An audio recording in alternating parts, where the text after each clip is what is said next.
Hello po sa inyong lahat. Good morning. So, nandito po ako sa aking mini jungle kasi meron po akong bibisitahing plant. At ito po ay aking Philodendron glorious, diba?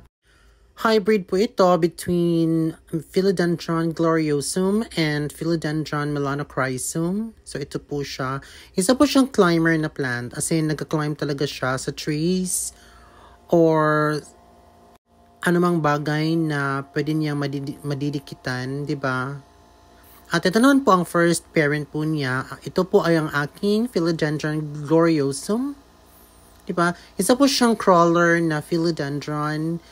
Hindi na siya need ng pole kasi nasa ground lang naman siya. Pero sa ganitong setup, need po siya talaga ng wide na pot. Or much better talaga na nakatanim talaga siya directly sa lupa. Kasi naging ganito po siya, lumalagpas po siya sa pot po niya.